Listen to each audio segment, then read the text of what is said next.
ದಿನಾಂಕ 29ರಂದು ಚಡಚಣ ಪೊಲೀಸ್ ಠಾಣಾ ವ್ಯಾಪ್ತಿಯ ಗೋವಿಂದಪುರ ಊರದಲ್ಲಿ ಏನು ಒಟ್ಟು 6 ಜನರದ್ದು ಮರ್ಡರ್ ಆಗಿತ್ತು. ಅದಕ್ಕೆ ಸಂಬಂಧಪಟ್ಟಂತೆ ಈಗಾಗಲೇ ಪ್ರಕರಣ ದಾಖಲಾಗಿ ತನಿಖಾ ತಂಡವನ್ನು ರಚನೆ ಮಾಡಲಾಗಿದೆ.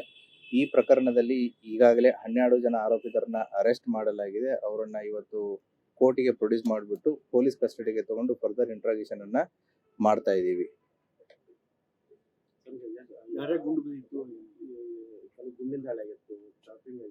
ಅದರಲ್ಲಿ Kallanagowda Patil ಅನ್ನೋರ್ದು DBVL licensed weapon ಏನಿತ್ತು, ಆ ಲೈಸೆನ್ಸ್ಡ್ ವೆಪನ್ ಯೂಸ್ ಆಗಿದೆ ಅನ್ನುವಂಥ ಮಾಹಿತಿನೂ ಕೂಡ ಇದೆ.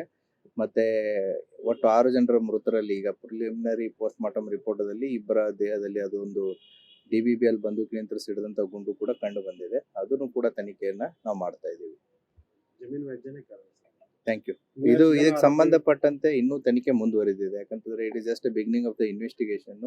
ಈ ಇನ್ವೆಸ್ಟಿಗೇಷನ್ ದಲ್ಲಿ ಇನ್ನೂ ಕೆಲವೊಂದಿಷ್ಟು ಹೆಸರುಗಳು ನಮ್ಮ ಹತ್ರ ಕಂಡು ಬಂದಿದ್ದಾವೆ. ಈಗೇನು 12 ಜನ ಸಿಕ್ಕಿದ್ದಾರೆ, ಅದರಲ್ಲಿ FIR ದಲ್ಲಿರೋ 3 ಜನ ಇದ್ದಾರೆ. ಹಾಗಾಗಿ 12 ಬಿಟ್ಟು 9 ಜನ ಬಿಟ್ಟು ಈಗ 9 ಜನ ಎಕ್ಸ್ಟ್ರಾನು ಇದ್ದಾರೆ. ಅಂದ್ರೆ ಈಗ as of now list is 21. So ಇನ್ನೂ ಕೂಡ ನಮಗೆ ಹೆಚ್ಚಿನ ಜನ ಇದ್ದಾರೆ ಅನ್ನುವಂಥದ್ದು ಪ್ರಕರಣದಲ್ಲಿ ಕಂಡು ಬರ್ತಾ ಇದೆ. ಸೊ ಪ್ರೋಗ್ರೆಸ್ ಆಗುವಂತ ತನಿಖೆ ವಿವರವನ್ನು ನಿಮಗೆ ಮತ್ತೆ ಬರುವಂತ ದಿನಗಳಲ್ಲಿ ಕೊಡಲಾಗುತ್ತೆ. ಈಗ ಅಲ್ಲಿದ್ದವರಿಗೆ ಅವ್ರಿಗೆಲ್ಲರದ್ದು ಹೆಸರು ಗೊತ್ತಿರಲ್ಲ. ಸೊ ಈಗ ಗೊತ್ತಿದ್ದ ಹೆಸರುಗಳನ್ನ ಕೊಟ್ಟಿರ್ತಾರೆ. ಮತ್ತೆ 12 ಜನ ಮತ್ತೆ ಇತರರು ಅಂತ ಕೊಟ್ಟಿದ್ರು ಅವರು.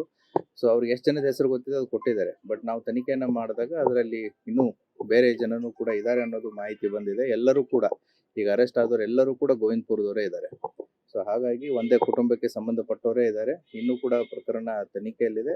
ಮುಂಬರುವಂತ ದಿನಗಳಲ್ಲಿ ನಿಮಗೆ ಹೆಚ್ಚಿನ ಮಾಹಿತಿಯನ್ನ ಕೊಡಲಾಗುತ್ತೆ. Thank you.